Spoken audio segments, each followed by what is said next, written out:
The lecture that you're going to get right now, this morning, the lecture that I'm going to give is, it's a couple of things. You might look at it as a commercial for, this is the commercial interlude. This is why we do what we do here. And many people will, when they find out that we're a Christian organization and that we're a faith-based ministry, they say, well, you know, we didn't know that Christians were interested in health. You know, we thought just the New Age people were interested in health. You know, so sometimes we end up having to explain that a little bit, and I'll tell you the basis of this presentation. This was put together originally by Henry Martin, who was the founder of these reversing diabetes seminars, and just a wonderful mentor to all of us here. When he retired, we quit doing reversing diabetes seminars. We used to take them all over the country. They used to go to the East Coast, to the South, and you know, just different parts of the country. Usually once a month there was a reversing diabetes seminar somewhere across America, Canada, the Caribbean, Mexico. Also, they did a couple down there. And then, so for the last several years, we haven't done them.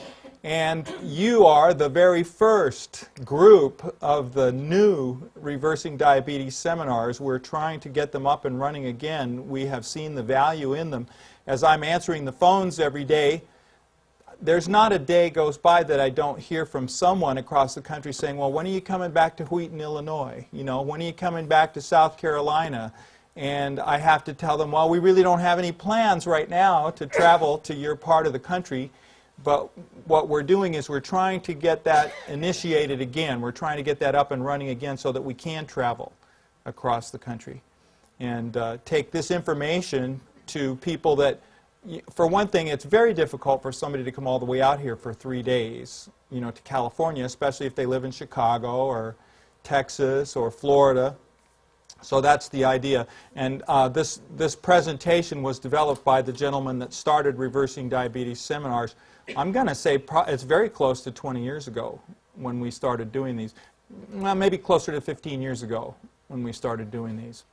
And it all started with a conversation that he had with when he went down to the Pritikin Center in Southern California. He was down there and toured their facility, talked to their guests, and was invited to have a meal. And Dr. Pritikin told him, we don't really care how often you eat. We don't really know what our ancestors ate for food, so you know, you can eat whatever you want. They probably killed as they went along, and when food was plentiful they ate a lot, and when it wasn't they didn't eat very much. So we know that they were hunter-gatherers and they just ate whenever. So you can eat whenever you like during the day. You can eat 6, 8 meals a day. Some of you have heard that, maybe even from your doctor, that that's an okay thing to do because they're thinking that, well, that's probably what we did.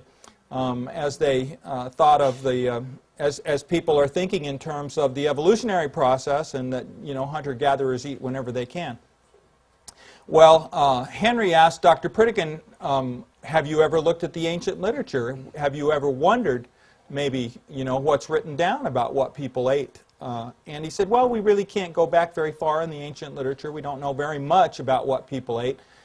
We can only go back about 2,000, 3,000 years, and so Henry suggested that he might do some research, and this presentation is the result of that research, what people ate in the ancient literature. And so that's, and he did send information down to him. He wanted to tell him at the time that, you know, the good book says that blessed is the prince who eats on time. But he resisted the urge to do that. And most of us know that 100 years ago, our grandmothers, our moms were telling us, don't eat between meals. That was pretty standard general information. Don't eat between meals. And they used to say, well, you'll spoil your supper or you'll spoil your lunch. Don't eat between meals. And often they were working so hard that they really didn't have a chance to snack, you know, between meals like we do now. But the things that we do here have an origin, have a basis in the ancient literature, and so that's what I'm going to share with you this morning.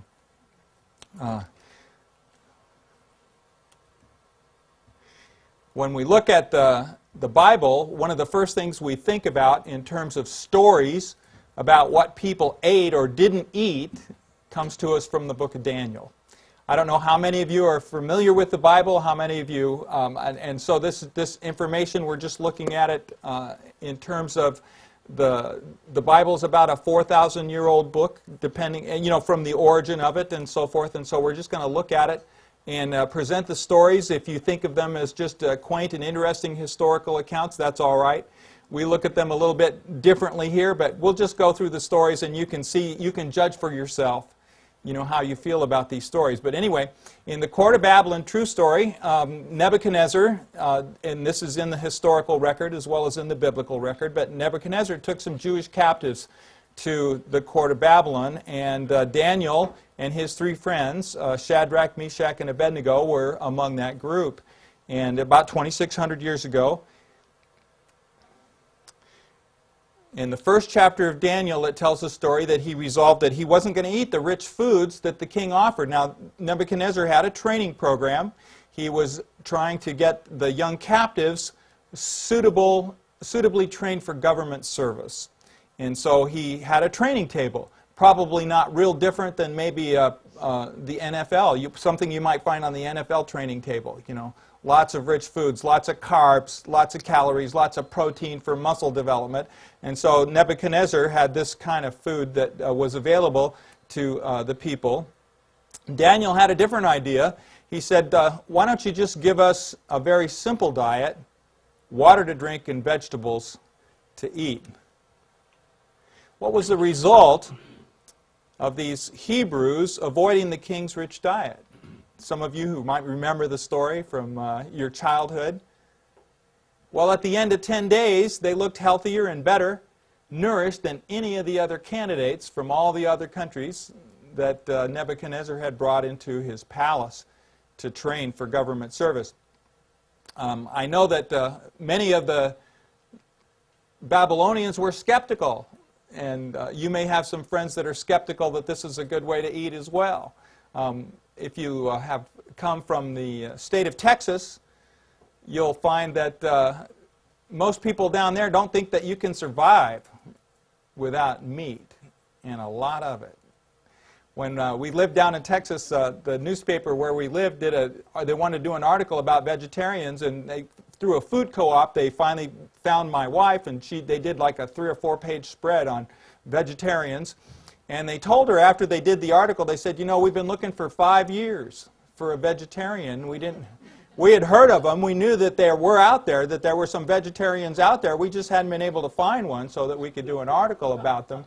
And so my wife was the first vegetarian to ever make the newspaper in Victoria, Texas. And they just didn't know that there was such a thing that they could actually talk to. And right up the... here's another interesting facet about this. Dr. McDougall, who is a good friend of this program, does many things similar. I would say very close to the same dietary regimen that we do here. The reason that he has 10-day programs is because of this story in the book of Daniel.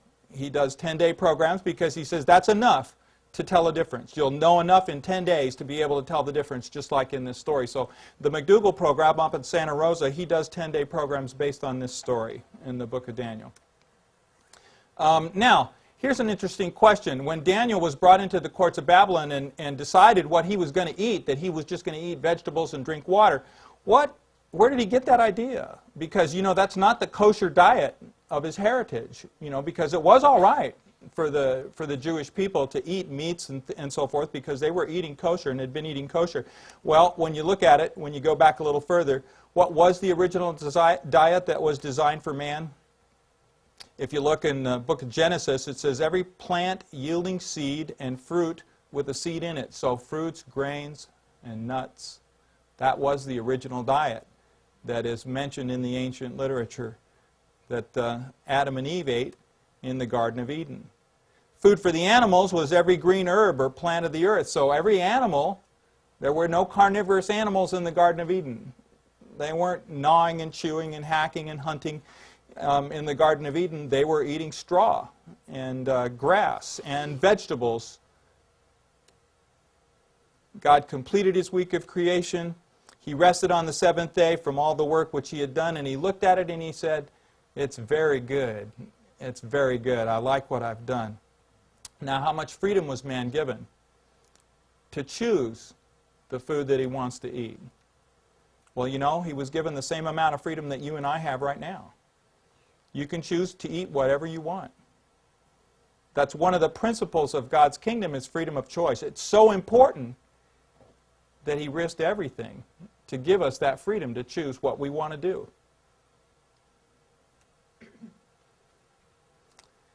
The Lord God commanded the man, saying, "You're free to eat of every tree in the garden, but not from one." And it was really just a test of obedience. It wasn't a dietary test. It was a test of obedience. And he said, "If you eat from this tree, you'll die." The serpent came and said something else. He says, "Oh no, you're not going to die. It's really okay. And it looks pretty good too. And it tastes pretty good too. And it smells pretty good too." Now at this time, what was man's life expectancy? If you look at the biblical record, how long did people live in those days? How long were you designed to live? Forever. That's exactly right. After man sinned, what changes were made in the diet? Well, what was added to the diet, if you look at Genesis 3, are the things that the animals were eating. The vegetables, the above-ground vegetables, the below-ground vegetables, and so those were added to the diet.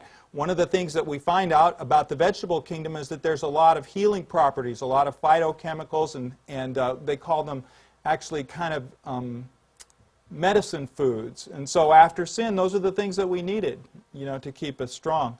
Other things happened at that time. We had to work a little harder. You know, they call it the curse, and people say, "Oh yes, we were cursed, you know, after sin came in." But you know, the ground was cursed. It wasn't man that was cursed. There's a blessing in the work that comes from working in your garden and tilling the ground. And God knew that we needed to be busy. You know, if we weren't busy, we'd find something else to do, you know, that maybe wouldn't be quite so beneficial as growing food for ourselves. Now, what was life expectancy using this diet? Physical work. Their exercise was incorporated into the program at that point in time. And we'll just look at some of the, according to the ancient literature, this is how long people lived. Adam lived 930 years. Seth, 912. Jared, Enoch, 365. Well, that's interesting. And who was the oldest man that ever lived? 969 years. Well, what about Enoch? Well, so Methuselah was the oldest man that ever died. Excuse me, that's, you know, kind of a weak joke, but... Now, what happened next? What was the major worldwide event that happened next that changed the way we eat? So far we've covered two diets. The first one was fruits, grains, and nuts. The second one, vegetables were added. What happened after that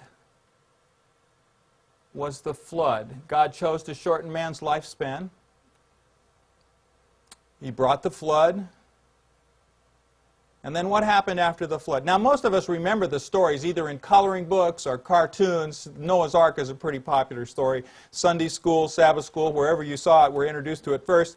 God called the animals into the ark. How did the animals come into the ark? Do you remember? 2 by 2. Well, it's interesting. Everybody remembers it that way because, of course, that's the way it's pictured. But if you look at the text exactly, the clean animals came in by sevens. The unclean animals came in 2 by 2. The clean animals came in by sevens. So even then, now, when you talk about clean animals and unclean animals, people usually think about Jews. But how many Jews were alive at the time of the flood? None. There weren't any. Abraham, Isaac, Jacob, the patriarchs of the Jewish race were not even born yet. Everything was destroyed during the flood, and so permission was given to eat meat, to eat animals for food. So this is the third diet. And God said in Genesis 9, "Every moving thing that's alive will be food for you. Just as I've given you the green plants, now I give you everything." And you have that choice still. You can eat anything and everything, and people do. I don't know if you've traveled. I've been to Asia, and in Asia, people do eat anything and everything.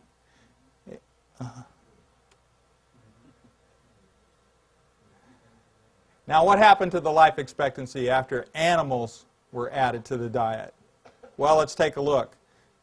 Sarah, 230, Nahor, Selah. Terah lived 205 years. Who's Terah? Abraham's father. So Abraham, the father of the Jewish race, God told him, you're going to go to your fathers in peace and be buried at a good old age. Well, Abraham lived 175 years. That was considered at that time a good old age, but nothing really compared to life before the flood, how long people lived before the flood. How long did Joseph live? Many of you remember the story of Joseph. Joseph lived 110 years. You can read about that in Genesis 50. How long did Moses live? Moses lived 120 years. Now, Moses spent the first 40 years of his life in military school. He was training to be the next Pharaoh of Egypt.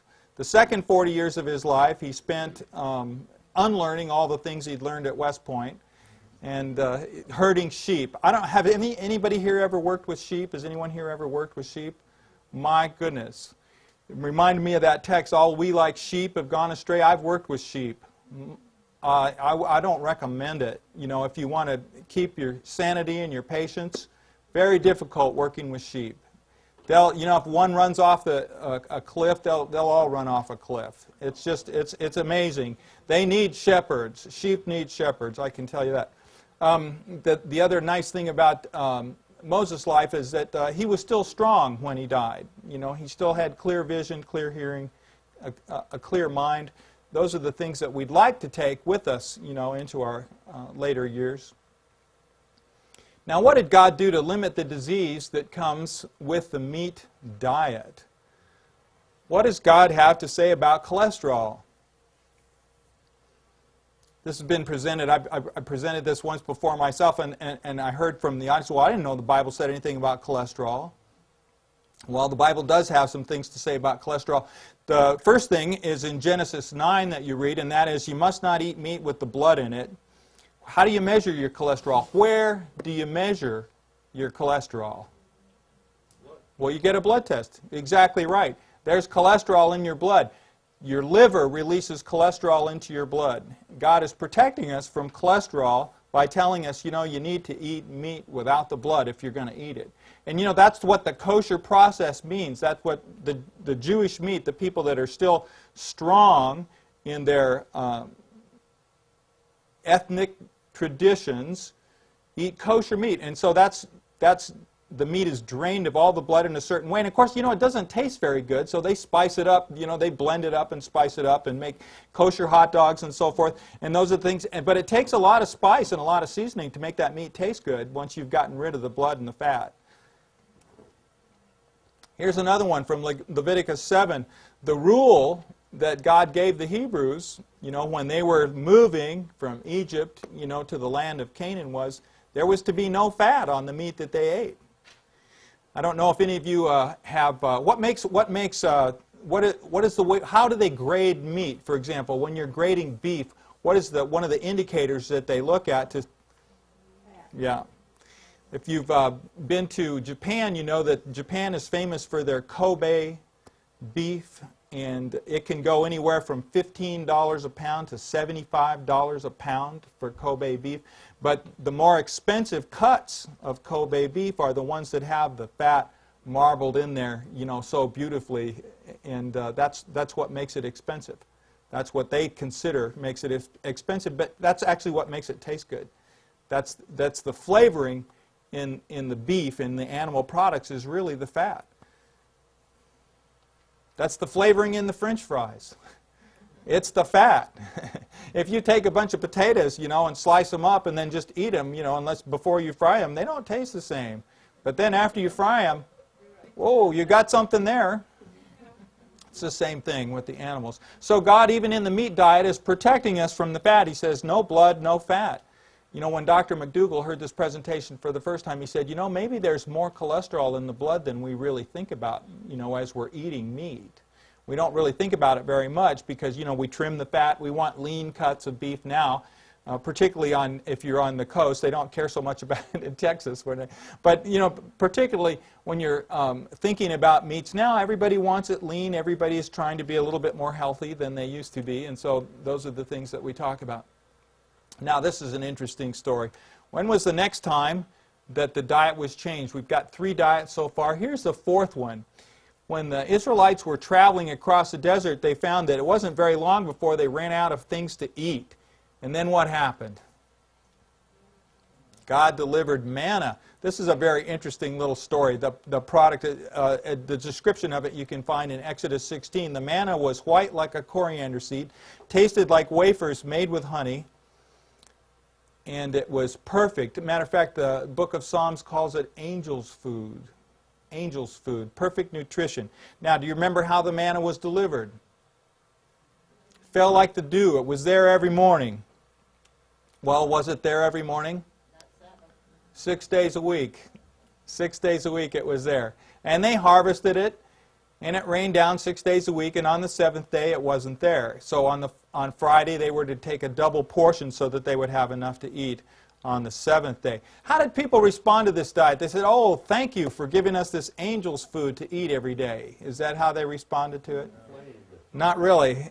Not really. They said, "Oh, we wish we had the food that we'd been eating in Egypt. We want to go back to Egypt and eat that stuff." And maybe some of you are experiencing, kind of leanings towards Egypt while you're going through this seminar. He said, "Oh, if only we had some meat to eat. We'd just be fine if we could just give us some meat." And particularly, maybe with some onions. There's like some leeks and some onions on that stuff that we used to eat. And so here they were. God responded to their choice. They said, "If that's what you want, that's what you get." And he brought quail for 30 days. These are very interesting stories, and if you think of them in terms of what we're doing here at the seminar, I think that's very appropriate. But, as they ate, and some of them were so hungry for meat that they just grabbed the quails and they just ate them. Didn't even cook them, they just ate them. And they said, "Got to have it. Got to have it." Now, what became of the normal life expectancy? Well, really, going back to this time, it's not very much different today. You'll hear people talk about, "Oh, our life expectancy is so much greater today," but it really is basically about the same. It's been about the same for the last 2,500 years or so. As David wrote about the life expectancy, 70 years, 80 years, it's really not very different. They talk about people living longer because of all the medicines and so forth that we have now. Well, we've talked about medicine a little bit, haven't we? Some people respond differently to medicine than others. And we've also talked about the quality of life that you can have. I think just because you're in a nursing home between the ages of, 85 and 95 isn't necessarily what we're talking about when we're talking about quality, length of life. How can disease be avoided? God says in the book of Exodus, "Be obedient, and I will not bring on you any of the diseases that I brought on the Egyptians, for I am the Lord who heals you." Now, what kind of diseases did the Egyptians have? Interesting question. Is there any way for us to know? As a matter of fact, there is. As a matter of fact, because the Egyptians practiced embalming, we can know what some of the diseases were that they died of. And as a matter of fact, the Egyptians in the ancient days had a lot of the same problems that we have now. Coronary arteries that were blocked, diabetes, cancers. They found tumors in some of the old mummies and so forth. And so we know that the Egyptians had a lot of the chronic lifestyle diseases that we're struggling with today. God also says, "I'll take away the sickness from among you. You'll have a full lifespan." Now, we're going to go back full circle. In the future, what's our diet going to be? All of us that, have plans to live through eternity, what's our diet going to be? I'm afraid that we're not going to be looking for McDonald's. We're not going to be looking. There's going to be some golden arches up there, but I don't think there's going to be any burgers. When you stock it, God says in the book of Isaiah, "Nothing shall kill or destroy in all my holy mountain." we haven't really talked about this very much, but when you talk about eating meat, you have to think about, at least every now and then, think about agribusiness. You need to think about how we're treating our animals. You need to think about these slaughterhouses. There's not going to be a slaughterhouse in heaven. You know, and of course they're teaching my grandchildren up at Colfax Elementary School, they're teaching them that, you know, in order so McDonald's can have enough beef to make their hamburgers, they're destroying the rainforest. You know, so that they can feed the cows down in South America, so they can ship the beef up here cheap, you know, so that McDonald's can have enough hamburgers so that we can all get heart attacks. That's what they're teaching them at Colfax Elementary School, you know, is that this is what's going on in the world today. So not only are we doing the best for our own personal health, but we're also doing the best for the planet, you know, when we stop to think about even the here and now, let alone the hereafter.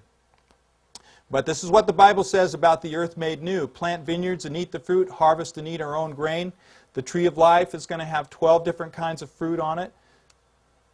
And this is about the animals. This is what it says about the animals. Isaiah 11, Isaiah 65, the cow and the bear will graze together. The wolf and the lamb will graze together.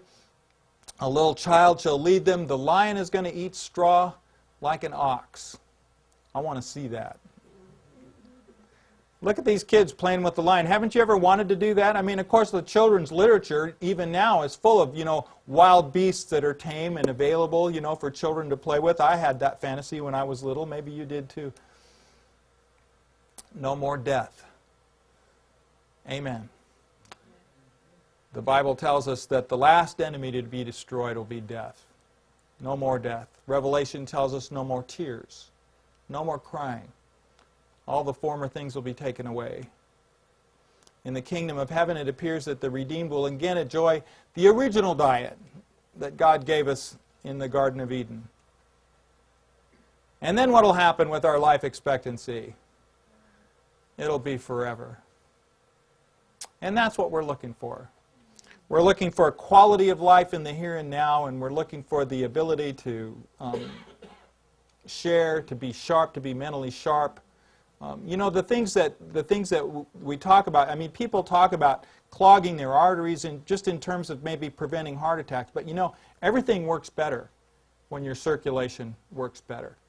If your arteries are clogged and you don't get the oxygen to the places where it needs to go, the brain, the eyes, the back, you have microcirculation in your back. People have come here with chronic back pain for years. The doctor was never really able to find something or a cause for it. Well, what it turns out to be was that, you know, the microcirculation, the capillaries in their back, you know, were just clogged. And when that clog came undone, you know, through the eating of the diet that you're learning about here, all of a sudden their back pain went away. It was an interesting, another beneficial side effect of the things that you're learning here at the seminar. So I just want to thank you for your attention, and that's the end of our presentation.